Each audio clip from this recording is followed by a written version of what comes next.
All right, so lecture B2. As a reminder, Unit B stuff is out there, so there's a reading assignment, as well as this Canvas that it's due next Sunday. So we'll finish Unit B next week. So with lecture B3 on Tuesday. So that's why the perusal assignment and the Canvas assignment are due next week. Just reminders about the policies there. And yeah, and then we'll jump right back into it. So any questions? Pretty good with, yep. It doesn't look like we've got a due date this Sunday. So all the due dates should already be on the calendar. So Canvas should reflect the current due dates. So we've been talking about G by E or G by E to P. This idea that we get, phenotype, that's the thing that selection has an opportunity to act on. So it doesn't mean that it does act on, but that's the thing where function is assessed. If there is going to be any function for selection to act on, it happens at the phenotype level. And selection on the phenotype is going to be one of the four different ways we affect the distribution of alleles in a population. So that's how selection relates to the distribution of alleles. But in order to go from selection to alleles, you have this complex relationship with the environment. So whenever we see a phenotype, and a behavior is a phenotype. So phenotypes could be something that appears to be static. It could be something having to do with a disease pathology, or it could be, the way, a preference for a particular color. It could be the way someone sounds, the way someone walks. All of these things are phenotypes. Anything that potentially is observable and could be selected upon is a phenotype. But again, phenotype is not directly related to genotype, goes through the environment. So it's really big for us to figure out how much one contributes to the other when we're trying to think about the biology going on here in phenotype. So that's really what we're focusing here in this unit. And last time we talked about different approaches in behavioral genetics. We went through a bunch of these and went through all of those details. But we didn't focus that much on molecular genetics, MolGen that much. We're going to focus on that a little bit here today. And so when we talk about molecular genetics in behavior genetics with these molecular tools, what we're talking about are things like RNA knockouts and CRISPR gene editing. So the idea here is that if you have an idea for a hypothesis about a gene that you think is related. So you'd say, this phenotype, I noticed that this mouse, whenever I put this mouse in a maze, they tend to have a preference to turn left when they could either turn both ways. But this mouse tends to turn left, but there's a few mice that tend to turn right, and it's a persistent preference. And so you might wonder, where does this preference come from? And you have some speculation that there is an allele that is tied to this preference. So there is a variant of a gene that you are interested in. And so one way to test that is, can I knock out the expression of this gene and see what happens to the behavior of the mouse? And if this gene is solely responsible or nearly solely responsible for this behavior, then by knocking it out, the behavior might go away, or I might be able to change the behavior to something else. So that's the idea here behind these, the kind of old school way to do it. It's not that old, sort of intermediate school way to do it, are these RNA knockouts, which is this idea that, if you think about genetics, you have to go from your gene, and then it gets there's this intermediate messenger RNA before you end up getting the downstream expression in proteins, and you can knock out that intermediate step. So you can say, the physiology of the system wants to turn on this gene right now.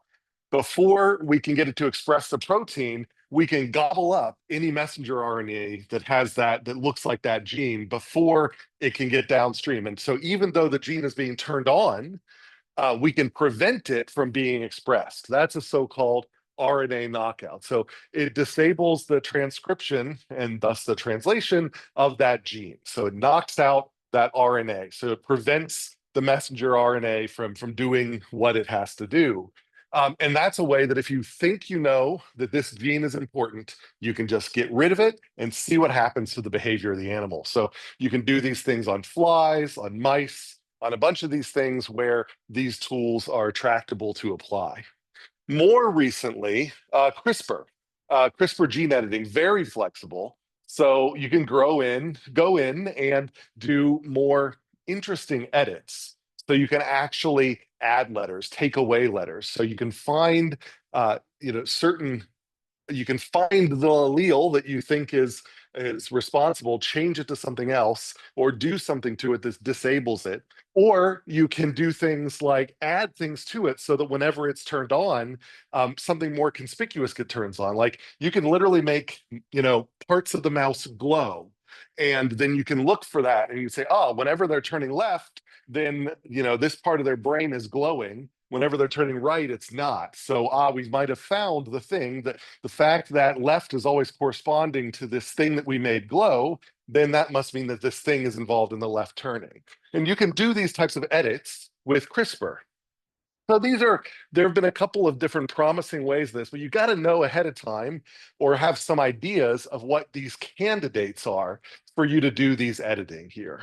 And that can be difficult. And so, although there have been some promising examples of where people think that this gene might be involved, so they're going to knock it out or they're going to edit it in some particular way, the generality seems a bit limited. So it affects certain behaviors.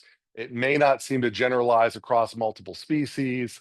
Um, they're candidate genes that it seems like they make some effect, but they don't quite get rid of all the behavior and so on. So it makes a lot of sense for some things, you can sort of cure sickle cell anemia using CRISPR in this particular way, because those types of things really are, very localized and they're very easy to edit.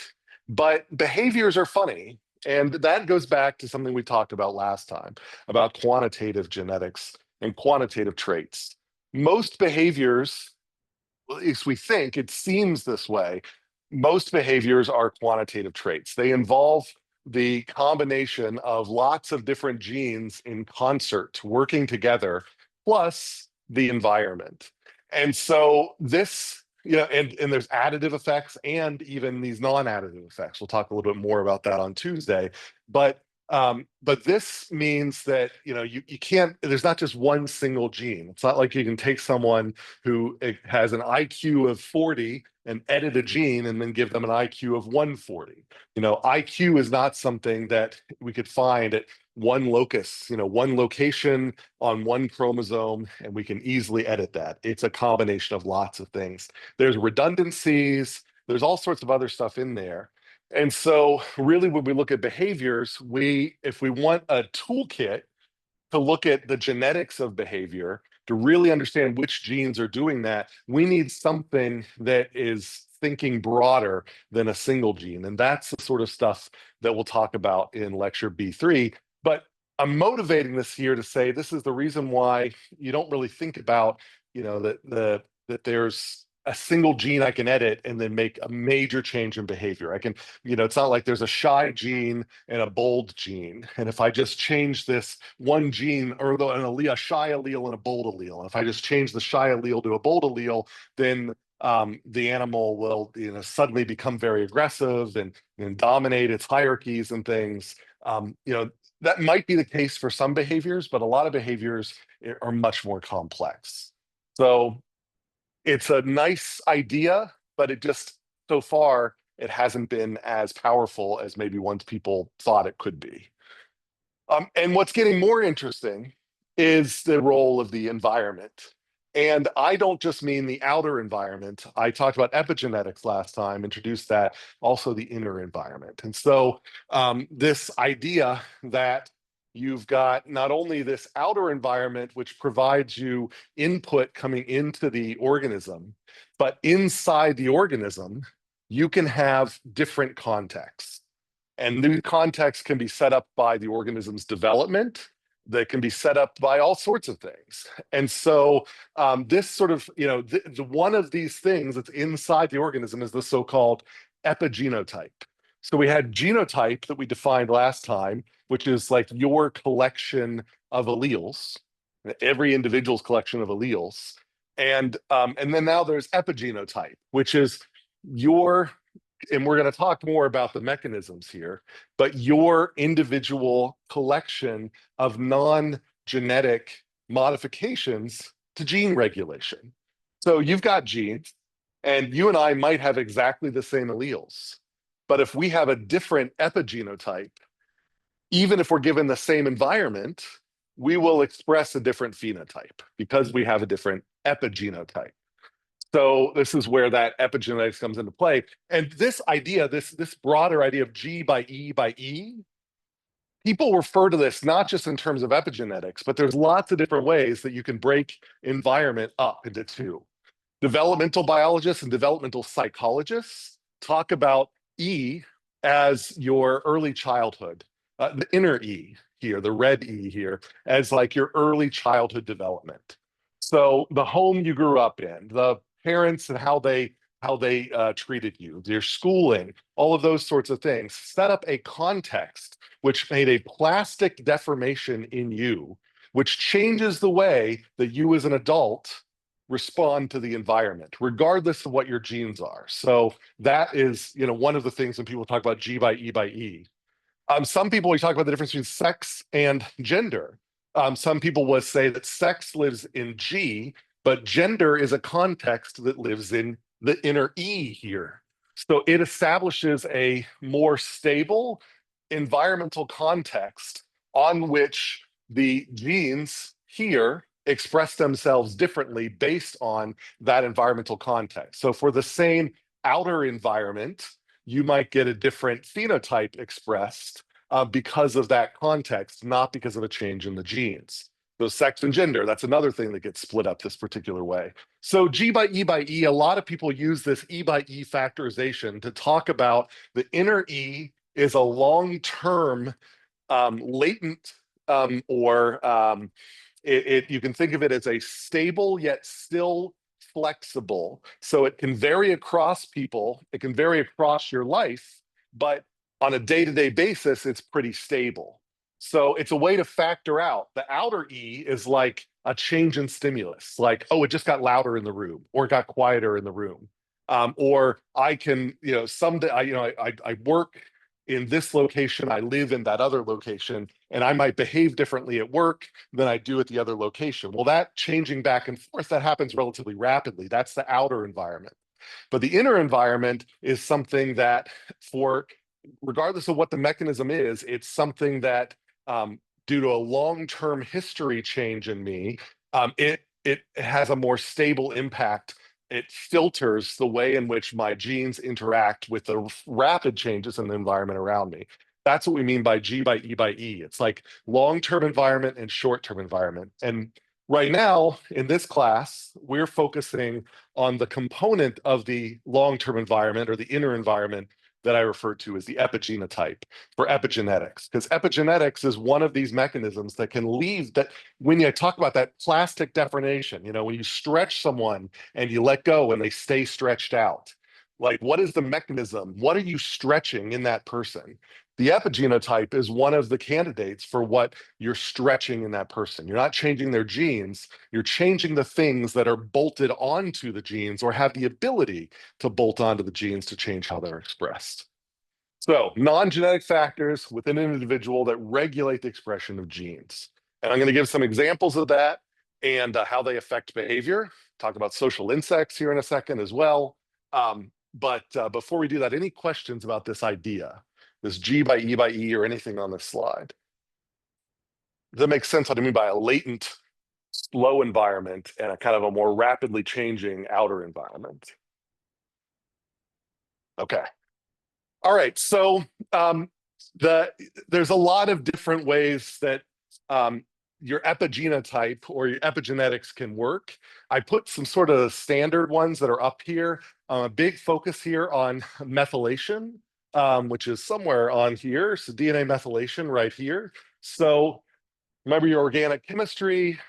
You've got a perfectly good string of DNA. You can bolt on these little methyl groups, and those methyl groups can basically silence or release the silencing of certain genes. And so even though the code is there, the DNA is there, you can then go and mute these different pieces with these little methyl groups. There are also other ways that you can mute different genes. And so you know that your chromosomes get wrapped up on these histones and things like that. Well, that's going to make sometimes, that's going to make some of the DNA less accessible. So if you're wrapped up on a spool, like it's a hose reel, the stuff on the inside of the hose reel is going to be a lot harder to get to than the stuff on the outside. So if you unwrap, and rewrap DNA, you have the ability to take something that was accessible and make it inaccessible by just wrapping it into a different spot. So these are examples of the types of things that, even though you have the allele for such and such, it may not actually get expressed, even though there are transcription factors and so on that are trying to turn them on. So that's what we mean by epigenetic mechanisms. And I can zoom in because it's the most popular one here on methylation. And I'll give some examples of that. So DNA methylation was one example. If you look at the development from, so here's a zygote, so here's sperm and egg and a zygote, so there's fertilization of your average, vertebrate here. Then this is, at this point, genes are set. The zygote's got a certain set of, it's got some genes from mom, some genes from dad. They're combined there. Alleles, I guess, from mom and dad. They're combined. It has its own set. Those do not change. But you can look at the across this vertebrate. You can study the amount of methylation across the chromosomes of this vertebrate through its development, and you'll find that it goes through wild swings. So what's happening here is, so as you go from zygote, blastocyst to epiblast, as you start developing a germline, developing your somatics, the somatic germline differentiation. So you've got these different things that are happening during development. What the epigenotype is doing is it's keeping track of where you are in the recipe. So it's like a little program counter that says, as you move along, it is able to keep track of where you are in the process. And you say, at this point in the process, we're going to mute these genes. And then once you get to another point of the process, the muting itself becomes a little bit of a counter. And then you can say, at this point in the process, then we're going to unmute these genes and mute these other genes, and so on and so forth. So you technically have the genes for all of these things, but you express them in this temporal order because they're being muted by the epigenotype that is flexibly changing through the development here. So this is what I mean by the inner environment. You've got your genes, and this is, let's say, in the womb. That's itself another type of inner environment, but let's call that the outer environment for the purposes of the zygote. And so it's receiving signals from mom, but it interprets those signals differently. It expresses different phenotypes because it knows where it is in its own development due to this epigenotype that's kind of a timer that's counting along. And so that's how you get this. That's why the same genes do something differently here than they do here because of this epigenetic regulation. Questions on what I mean by that? Is that clear? This is all, lots of things happen during development. This is just studying, talking about methylation patterns during development. Okay, so and we don't only think about development in terms of going from a zygote to a fully formed multicellular organism. We can talk about the same processes when we talk about a social insect colony as another example. So this is a paper written, so Jürgen Liebig is another behavior faculty here at, says a lot of communication here at ASU. So this was a paper they wrote about behavioral epigenetics and talking about how social insect colonies have become a useful model for thinking about behavioral epigenetics. Because that last picture I showed you, like, I can draw this cartoon, but this is it, to get these data is very, very hard to see because these are very small processes, right? Like, to be able to study the methylation in a zygote as it becomes a fully formed vertebrate that itself then sheds off its own gametes, which have all of this methylation stuff cleared so that they're ready to start development again.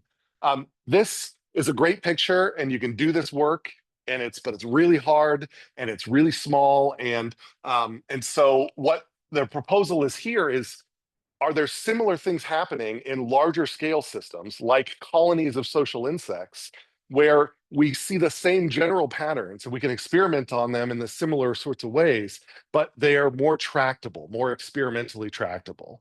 And so that's kind of the idea here, is that you've got, maybe you don't have, well, you do have egg and sperm, but you can zoom out and you've got male social insects, which male ants in this particular case, they're the ones that contribute sperm. Female ants, which become queens, that contribute eggs. They're sort of they provide the gametes of the colony. They are the reproductive system of the colony, at least at one point. The males in an ant colony and in bees go away. And it's just the queens after that. They have stored sperm. So they store sperm for 20 to 30 years, and they never mate again, or they just keep using the same stored sperm to produce workers. And so you start seeing this kind of cell development, but now you think of it in terms of worker development. So rather than thinking about what happens as you go from zygote to your fully functioning, mature individual, you now say, what happens to a juvenile ant as she matures through her life? And that becomes a developmental pathway that is much more conspicuous, because we can watch that ant in a way that we can't watch the development of a vertebrate in the womb.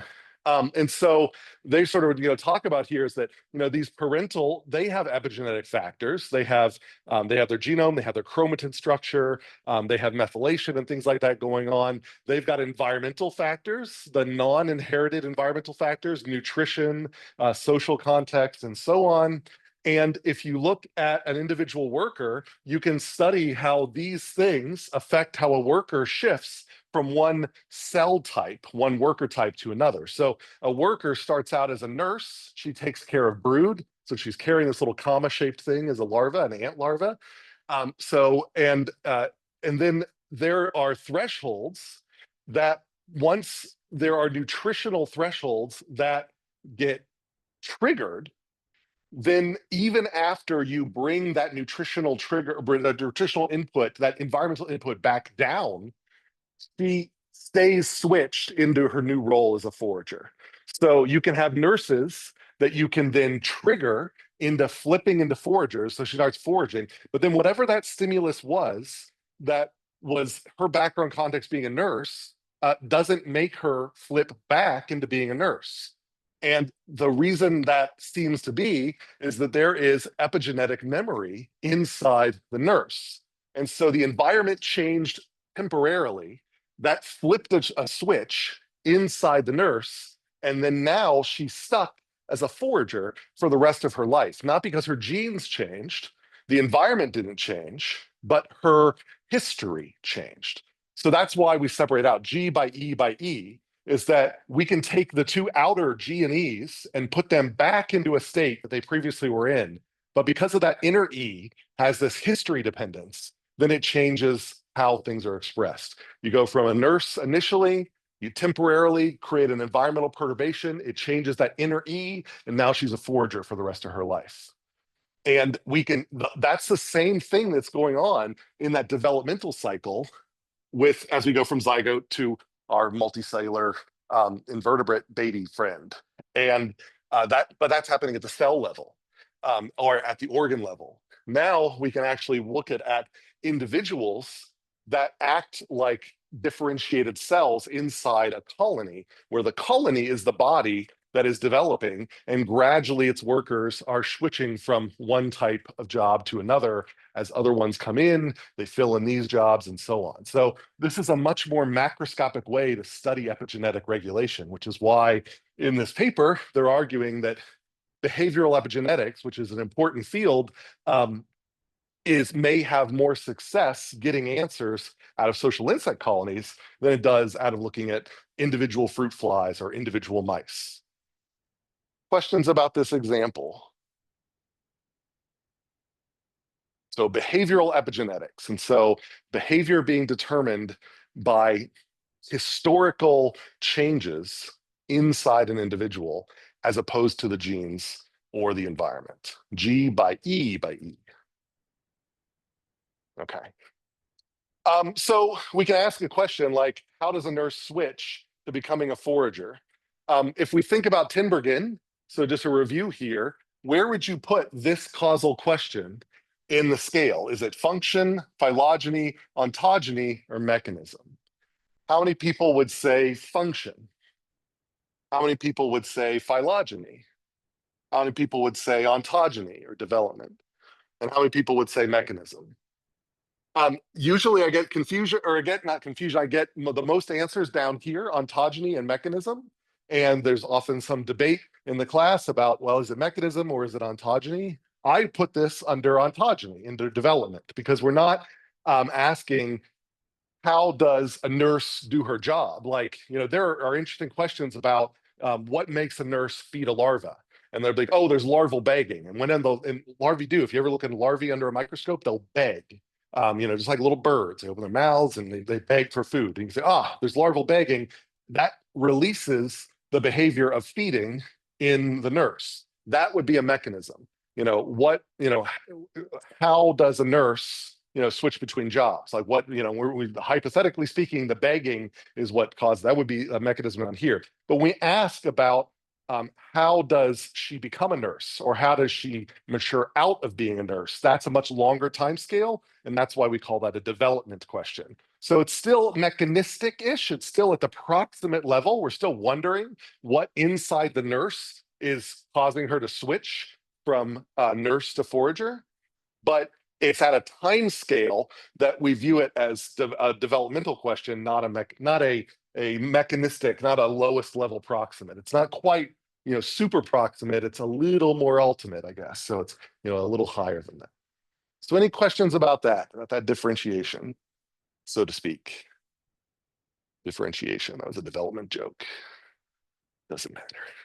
Okay, so the other thing I wanted to bring up, other examples of the epigenome and how it affects things, how it can affect things like behavior.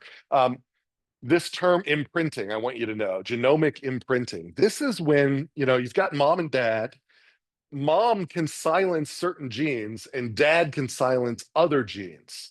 And, one example of this is this insulin-like growth factor 2, and there's a growth factor 2, and then there's this growth factor. There's one that amplifies it, and then there's one that reduces it. And so you've got these two that are in opposition to each other. Both the mice have genes for both, but it tends to be that male mice, or the paternal mice, will only express, so there's silencing here, where this one of these genes is only expressed on the paternal side because mom on her side silences it in her contribution.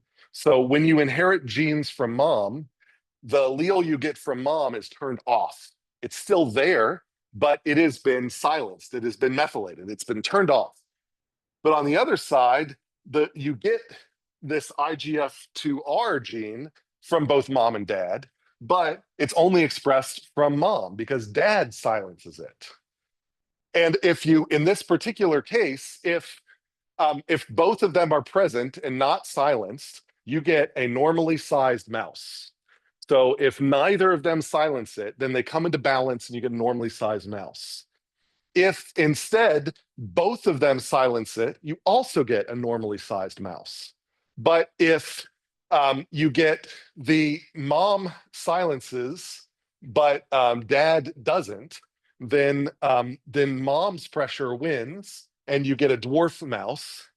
If the other way around, if mom doesn't silence but dad does, then you get a gigantic overly large mouse.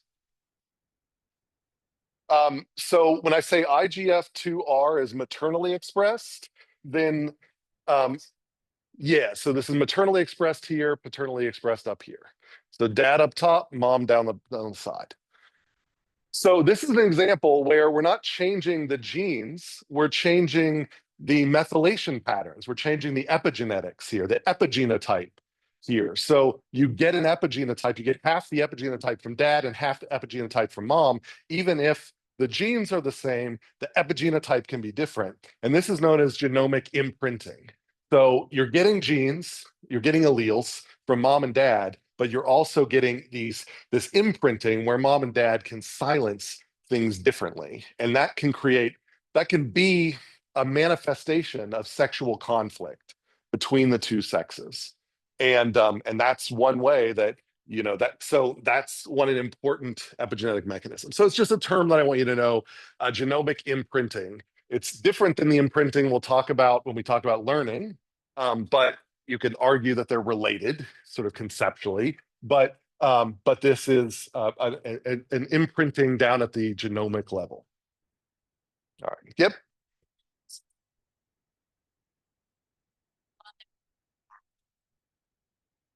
No, that's a great question. What I mean by sexual conflict, and this is something that we'll talk about later on in the semester, but you can find that mom and dad might have different agendas for the offspring. Mom and dad genes can have different agendas for the offspring. So you can find that there is a bigger fitness advantage in genes from dad if the offspring have certain phenotypes. And there's another, but there's an alternate phenotype that's better for mom's fitness. So that idea that mom gene fitness and dad gene fitness are optimized with different phenotypes means that you can get these conflicts where, I mean, that's how this is sort of, I mean, the fact that this is normal down here and this is normal up here shows that there's been this escalating tug of war between the sexes that has kind of resulted in a stalemate up here. But you can imagine that on an evolutionary time scale, there were intermediate times where you got these overly large, I don't know which one's first, but let's just say you got these overly large mice that actually provided a benefit to genes inherited by dad or from dad. So those genes had a more of a fitness advantage. And then that over time created a frequency dependent selection shift where then mom then fought back at evolutionary timescales and started to do the opposite effect, and then they ended up coming into balance. And so that's kind of what I mean by conflict here. It's an over evolutionary conflict. It's not like I don't mean to say there's like forced copulation or anything like that going on here, which does happen, and we will talk about those sorts of things a little bit too. But this is at an evolutionary time scale. All right, great. Okay, so genomic imprinting. Last example I wanted to show you of epigenetic mechanisms. This is a little more recent one, and it's kind of weird, kind of crazy, I guess. So this, I think, was in C. elegans. So we talked about epigenetics of C. elegans last time. This is another example of that. So here we're saying that there are a bunch of familial traits, so traits that run in families that are cannot be attributed to known heritable molecular factors. And so they were saying, well, how do you explain it? If you look at the genes don't explain it. And what do we mean by that? We see the expression of a phenotype, like a behavior or a disease or pathology or whatever, that there are a bunch of individuals in the population that have the same genes, never get that disease. And there's a bunch of individuals that have those genes that do get that disease. And those that do get the disease runs in families. So that suggests that there is some heritable component of that disease or that behavior, but it must not be being transmitted on the genes themselves or by the alleles themselves. So, what could it be?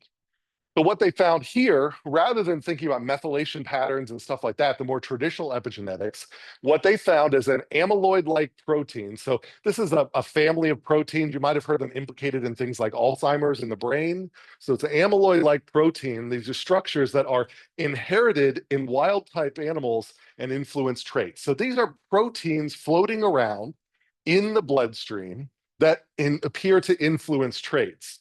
And so they harvested these amyloids. You just put a needle in, pull some out of the blood, and put them in another individual, and the traits moved. So they were able to get the other individual to behave in this way that normally runs in families by harvesting proteins from a donor and putting it into the receptor. Receptor did not behave that way. They got juiced with these proteins, and then they start behaving that way. And that was heritable in the recipient's offspring as well. So then you can pass it down. So it's a proteinaceous epigenetic memory. So it coordinates with the environment to confer adaptive fitness. So this is kind of a rapid way. This is like a Lamarckian inheritance mechanism. Lamarck, talked about, well, what if giraffes have long necks because the parents kind of stretched their necks out and it got longer, and then that made the offspring's necks get longer, and so on and so forth. And that's maybe how giraffes got really long necks, because they just kept having to stretch to reach to the tall leaves. And, for the case of neck length, that is not how we explain neck length. But those types of ideas are now coming back through epigenetics. So this is an example where you can have a worm that happens to respond in a favorable way in its environment because it just happens to, by random chance, have a high concentration of these proteinaceous amyloids in its blood, and that causes it to behave in this novel way. And this gets passed into its germline. It gets passed down to others, and its offspring now behave in this way as well. Even though they have genes for worms that don't behave this way, those worms don't have these proteins, and this worm does. And so that allows for a more rapid way to respond to the environment, because now you don't have to wait for finding the right allele, for alleles to mutate or whatever. It's a novel way to have this heritable basis for this phenotype. So that's another example from epigenetics. So epigenetics are not just things that bolt onto DNA. They are anything within the body that can affect the relationship between genes and the outer environment. That is the whole part of the so-called epigenotype. And what I like about this paper is, this kind of, nonetheless, I already read this kind of already, numerous familial traits and disorders cannot be attributed to known heritable molecular factors.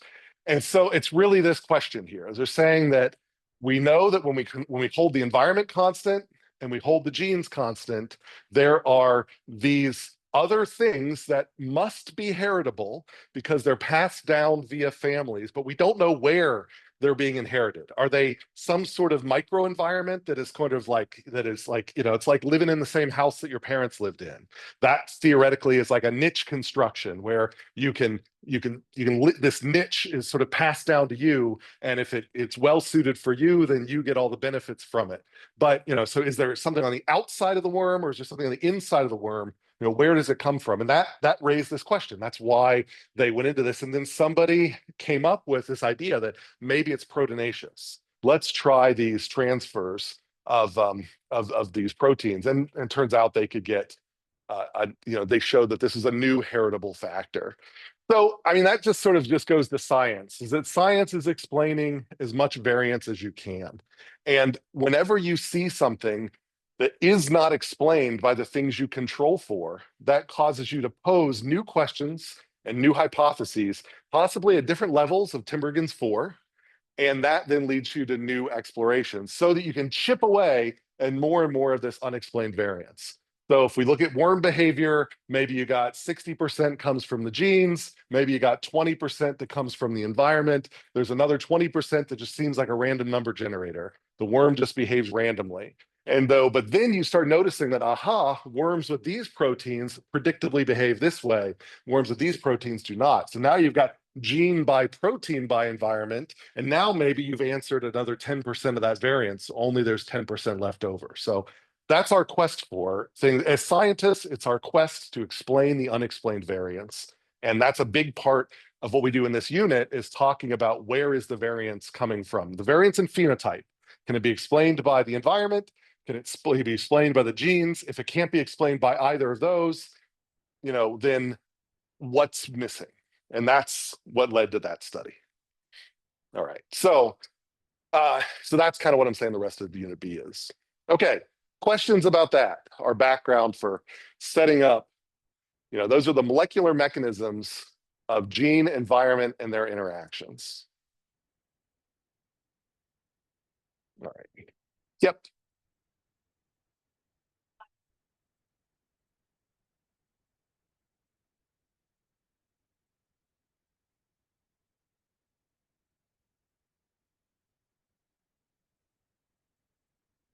That's a great question. So she's saying that like, what does it mean for families to be sort of more susceptible to certain, I noticed that addiction runs in your family. There's always been the hypothesis, like the question of, does that have a genetic basis? Like, it might be the reason why it runs in your family is you have a genetic predisposition to that. So when your genes are combined with the right environment, then you express addiction, and addiction is the phenotype. Now, it may be that when they actually drill down into it and they look at a bunch of people with a particular addiction, that they can't, like when they do this math, where does the variance fall? And this is what we're going to do a lot of on Tuesday. We're going to talk about this math. But we're saying if we see, if we see that 50% of the population, that's a lot, but it has this particular addiction. And if we see that 50% of the population has these particular genes and they always correlate, then we know that it's probably genetically. So that's how it's inherited down from families. But if it's the other way around, where like we can't find any candidates that correlate with the addiction, then it suggests that if it's running in the family, there's something else that's carrying it. And then that's kind of the question there. So it definitely is relevant, but it's about testing these hypotheses about, does that that I don't want to call it pre, does that tendency for addiction, is that coming from your genes, or is that coming from something else inside of you that was passed down, or is it just totally random, like anybody could get addicted and there's no familial basis? So these are kind of heritable. This is like easy heritable, this is hard heritable, and this is like not heritable. Any other questions? And so all this may seem, like genetics, it may seem like evolution, but phenotypes or behaviors are really complex phenotypes. And that's why we got to know about these things, because that's what we really want to know is, I'm going to I'll put this up, because what we really want to know is where behaviors come from. And because behaviors are some of the most complex phenotypes, we got to, be very clear about how we do this math, this G by E math. All right, so quick one. Just put up this iClicker. Genomic blank is an epigenetic phenomenon that causes genes to be expressed or not, depending on whether they are inherited from the female or the male parent. So what's the term I'm looking for there? And go ahead and fill that in. Don't have to get it right, just has to be coherent. Don't put a number down, because then I'll say, well, that wasn't right. But so maybe it's phenotype, maybe it's genotype, maybe some word that goes there that we've talked about today is an epigenetic phenomenon that means that mom can silence things or dad can silence things, but mom and dad regulate your genes without giving you different genes. Okay, leave that up for a little bit.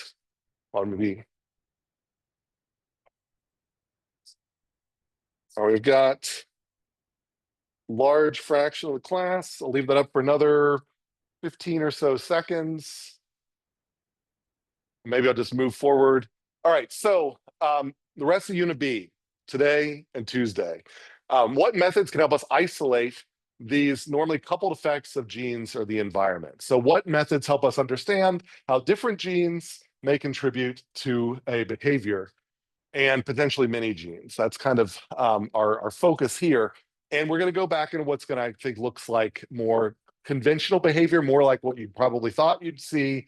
And one of these methods is cross fostering. So we got these two, we got these gallets. So these are birds you can find in Australia, actually a lot of places in Australia, but let's say Queensland. They're in areas together. So sympatric, the term which you may have seen before, means they live in the same area. They're found in the same area.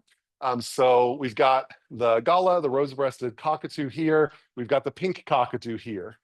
So there are certain traits that differ among these, and there are certain traits that are similar among these. And so we can ask questions about how many of those traits are related to the genes that differ among these two species, or the environments that they share or don't share. So what was done here is they took gallas and they raised them with pink cockatoos. So they just went out in the wild and found a bunch of gala nests and stole some eggs and put the eggs in pink cockatoo nests. And the pink cockatoos raised the gala. And then they say, what happens to the bird after being raised by a different species? And what they found is that the gallas that were raised by the pink cockatoos produced gala-style begging and alarms calls. So they sounded like a gala when they begged and when they gave an alarm. So, okay, but then they produced contact calls like pink cockatoos. So a contact call is a call that you sort of generically, it alerts your presence to others that are around you, normally conspecifics that are around you, these contact calls.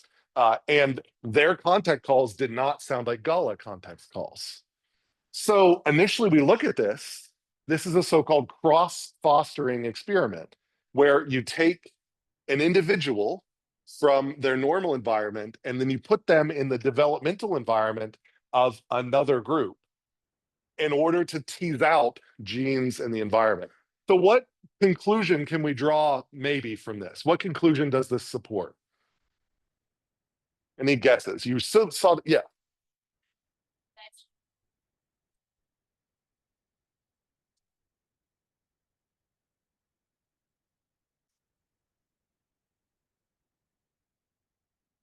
Yeah, and that's certainly the we're saying that the prediction would be, and this seems to match the prediction, that if you hypothesized that the begging and alarm calls were determined by genes, but the contact calls were determined by environment, this is the prediction that you would get. So you end up saying that, so the gene one that'll stick, but the environment one that will change with the environment. So that supports that idea. There can be confounders though. And so, one of these things is when they did this experiment, then remember, these are sympatric individuals. So what could complicate this red one here? We'd say that, they sound like gallas when they're raised with pink cockatoos. So that must mean it's genetic. What is an alternate explanation? Keeping in mind that these two birds live in the same area. Any thoughts? Yeah, in the back.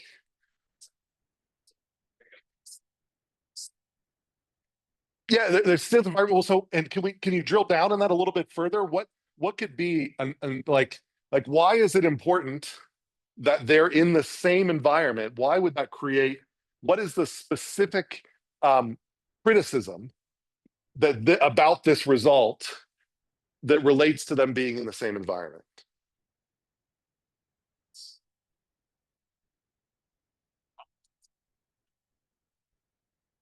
That's right. So the parents might still be around. So we might think that their begging and alarm calls are genetically determined, but they can hear other gallas nearby. And so it might be that because they're in the same environment and they can hear the other gallas, that this is still an environmental thing. This is what you'd predict if it was genetically defined, if it had a genetic basis. But unless we can completely separate, so there's absolutely no contact between the gullah egg and the Gala adult, like unless we do it in the lab where we've separated them out, there's definitely no one else out there, then there's always going to be that possible criticism. Still, it's pretty interesting that you do see these differences. Questions about this result, cross-fostering, to figure out what aspects of behavior come from where. Other examples. So this is blue tits and great tits. So here's a great tit up here. Here's blue tits down here. Look pretty similar. They sound different.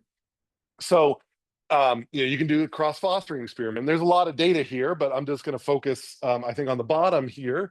So the left two are the blue tits that were, and the right two are the great tits. And so they did, to have a control, they had blue tits with blue tits and blue tits with great tits. And then they had great tits with great tits and great tits with blue tits. And so they did both of those. They had the normal fostering and the cross fostering. And so what we see here, these are percentage of individual repertoires. And so now they analyze the song that these birds sung.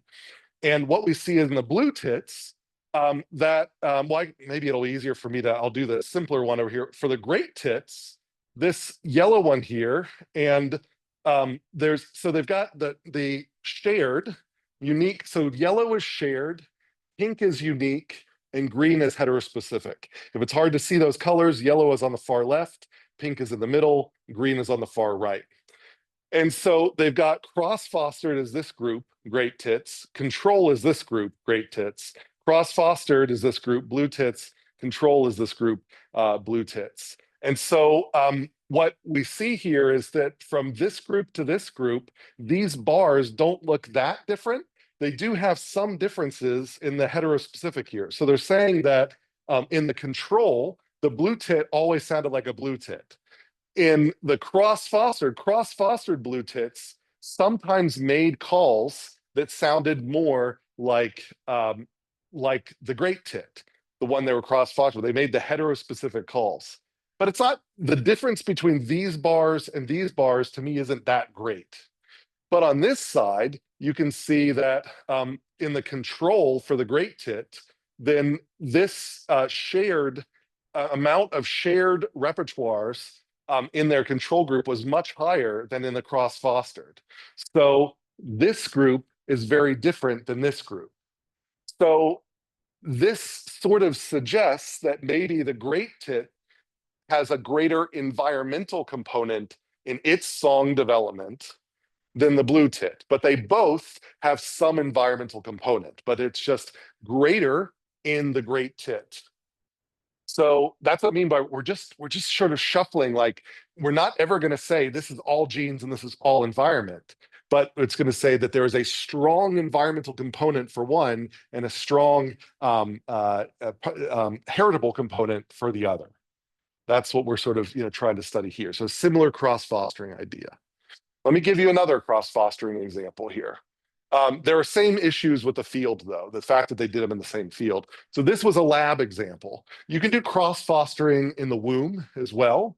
So you can take an embryo and you can put it in a mouse that has the expression of has one particular allele, which leads to a particular phenotype. And so you can take an embryo and you can put it in mom that has this allele or mom that has this allele.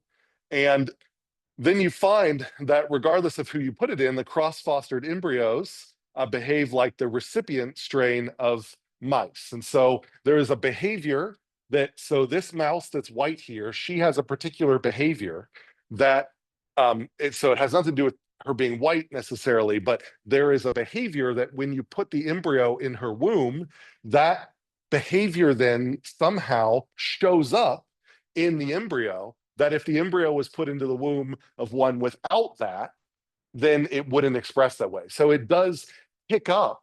So there's an environmentally determined part of this behavior when in the womb. Now, what's I think kind of interesting is then you can do cross-fostering after birth. So in this case, you wait for the mouse to be born, and then you switch it and give it to a different mother. And then you see what happens there. And there you find that the behavior follows the womb. So here, this behavior is picked up in the womb. It's so you can't break that. So you swap them after, and whatever womb they're in, that's where the behavior came from. So there is an environmental component of the behavior that is picked up in the womb. And so, so the womb is a part of the environment. It is part of their life history. I think it's kind of interesting. So you can do cross fostering in the womb. You can do cross fostering right after birth. Development in the womb matters. We're seeing this now in ants. From studies with bees, we used to think that a lot of what determines whether a female becomes a worker or a queen is how she's fed. Now in some ants, they're finding out that there seems to be a lot more queen control before the egg is even laid. So, so there's even developmental pathways there among these insects, differences among these insects that are very closely related evolutionarily, but very different mechanisms apparently in what determines their caste. One, it's sort of completely outside the queen. One, apparently it's going on inside the queen. These are just two, these are two different alleles. So, and I forget what BALB stands for, but it leads to this expression of this albinism in, which is why it's shown as this white. But I think the focus here, though, is that there's also a correlated behavior that is being picked up even by mice that don't have the bulb gene. And this is an example right out of the textbook. And so you can find this in the textbook to read more about it as well. Are there questions about this example? Other ways that we can study G by E in behavior and otherwise is through twin studies. So twin studies, if you're lucky enough that you have the ability to compare monozygotic twins and dizygotic twins, so identical twins and fraternal twins, then it's a great way to tease out gene and environment because the monozygotic twins have got all the same genes. So now that they have all the same genes, then you can things that if you compare monozygotic twins with dizygotic twins, then differences between the pairs tell you something about whether the traits that you're seeing are coming from environmental factors or coming from their genes. So if the dizygotic twins have just as much difference in their traits as the monozygotic twins, then that might suggest it's an environmental thing. So that, but if alternately you find that the trait is extremely similar in the monozygotic twins relative to what you see in the dizygotic twins, then that suggests that the genes are playing more of a role. So this idea of twin studies to being able to compare, these two that go through similar developmental pathways is a great way to tease these things out. The problem in animal behavior is that it's not really easy to detect monozygotic twins externally when you're looking at, two dogs, for example, or two ants. So so at that point, you need further evidence. So a lot of times these twin studies are easier to conceptualize in human behavioral research. And, but, you can't induce them, and you often have to just look at them. You have to look at the stats of certain historical patterns. But actually using them in the lab, you might have to engineer twins, which you can certainly do. You can create lines where they're isogenic lines and things like that. But these natural twin studies that you hear about in humans are probably not as portable in animals because it's just hard to figure out if two offspring are monozygotic without actually genotyping them. So twin studies, another common way to separate G by E. Does everybody see how twin studies get at G by E? So, twins have the same G. So if they look different, then there's just a natural noise in the environment. But dizygotic twins, they don't have the same genes. And so you can use them as a baseline. So if your monozygotic twins, if they have the same amount of differences as your dizygotic twins, then it's suggesting that environment's playing a huge role. Does that make sense? Okay, and then the other one that I want you to know is common gardening. So what do you think, just think about the name, common gardening, and think about the fact that we've been talking all about G by E. What do you think goes on? Like we've talked so far about cross fostering, where we swap, we take individuals here and we let them develop over here. We talked about twin studies, where you talk about individuals with the same genes and we compare them to individuals with different genes. And then we have now cross fostering, or sometimes known as transplant experiments. Any thoughts about what might be going on in a common garden experiment? These are very common in behavior. Any guesses? Yeah.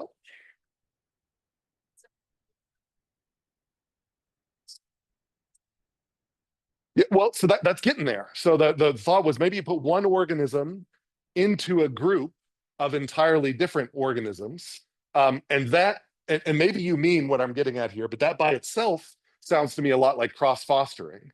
So um, so what do you think? What's the next step? Like if we really wanted to make sure, to really wanted to see, is it the environment or is it the genes? What? How might a common garden help us?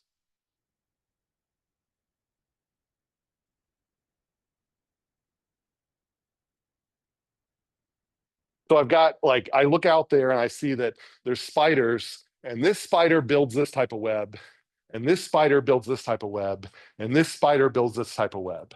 And I happen to notice that, the spiders look a little different from each other.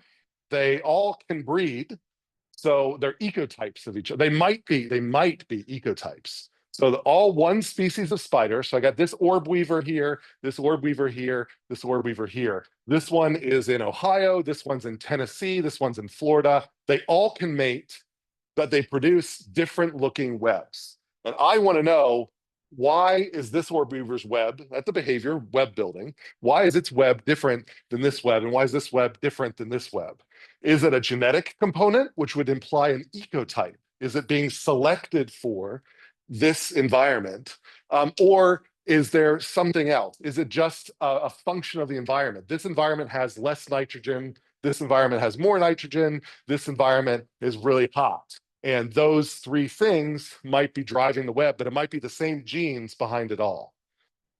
So what's a way that I can see, how do I put everybody on a level playing field so that I can really see, is it genes or the environment? Yeah,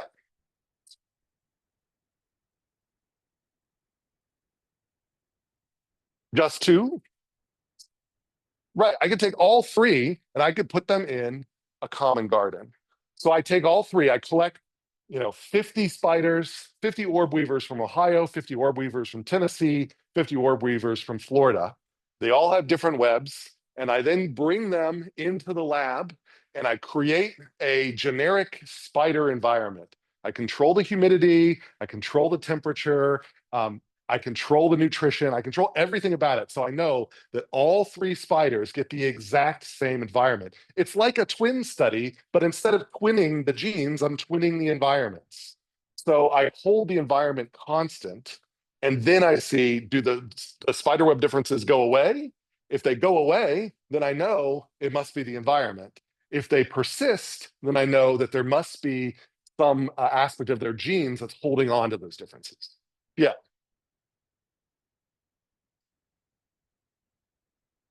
And that's perfectly okay that it's different. So in a common garden experiment, I'm not trying to reproduce the webs that I see.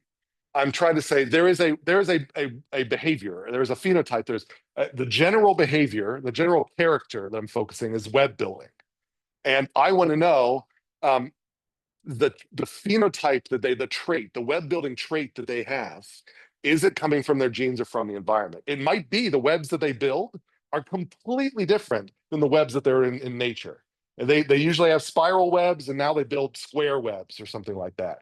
But if they all build square webs, then it then raises another interesting mechanistic question of like, wow, I can program webs. Like if I find that I take three different orb weavers from different latitudes and I put them in the lab and I get them all to spell ASU, then I'm like, wow, I can program letters. So now I have to figure out, mechanistically, that raises a whole new study of like, now I'm going to like, instead of having skywriting planes, I'm going to have, web writing individuals, and I'm going to figure out like how to generate environments that'll generate all these cool webs that do all these things that are never seen in nature. But that's assuming I find that the environmental input is what determines the web shape. So I don't care that the webs are different than their normal webs. I mean, I do care, but that's not the point. That's not the prediction of this hypothesis. Under the hypothesis that it is environmentally determined entirely, then I would get three identical webs, which may or may not look like their normal webs. Under the hypothesis that it's genetic, then I should get webs that look very similar to their original webs. But I don't but what I really care about there is that not that they look similar to the original webs, but they look different from each other, but consistent within species. So I got 50 from Ohio, 50 from Tennessee, 50 from Florida. The prediction under the genotypic hypothesis was that all 50 from Ohio should look similar to each other, not necessarily their home webs. All 50 from Tennessee should look similar to each other, not necessarily their home webs. And all 50 Florida should look similar to each other, not necessarily their Florida webs. Does that make sense? So that's the funny thing about building experiments. You don't have to build a perfect replica of there's ecological relevancy. So you have to be asking an ecologically relevant question. In the natural world, we see variation in webs. That makes it ecologically relevant. Then there are questions about how are those webs being built? What is determining those? What are the mechanisms underlying those webs? Then when I bring them into the lab, almost it's a benefit that it's artificial, because then I factor out all of these crazy things that would be very different to control for. And even though I get weird looking webs, it allows me to test this more simple idea. Any other questions about that? This idea of common gardening. This is very common in behavior studies because animals, behaviors are such complex mixtures of genes in the environment that studying behaviors in their natural world, I mean, just try to, the next time you're walking down Palm Walk, every pigeon, every rock dove that you look at behaves a little bit differently than the rock dove next to it, than the rock dove that you see a block away. And where is those differences coming from? And so, taking those into the lab, setting them up under common terms, that helps factor a lot of that out.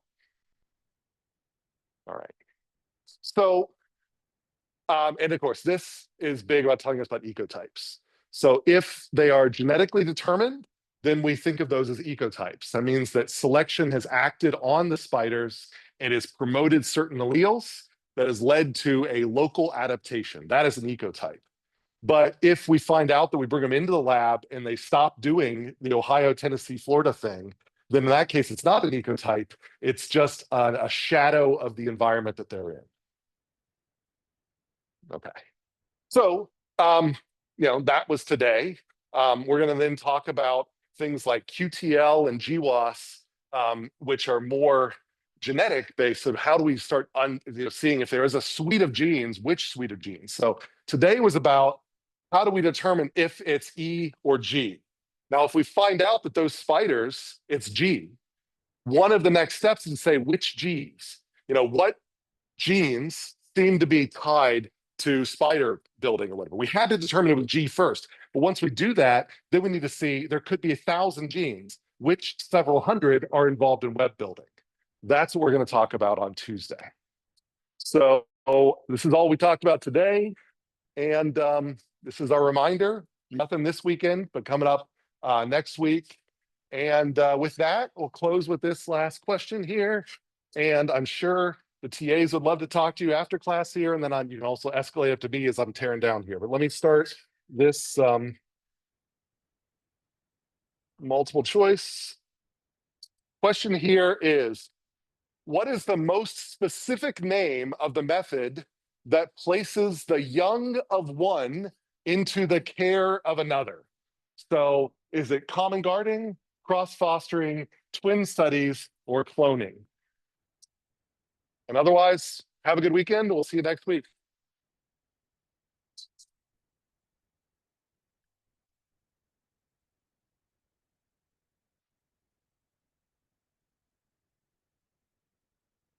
You too.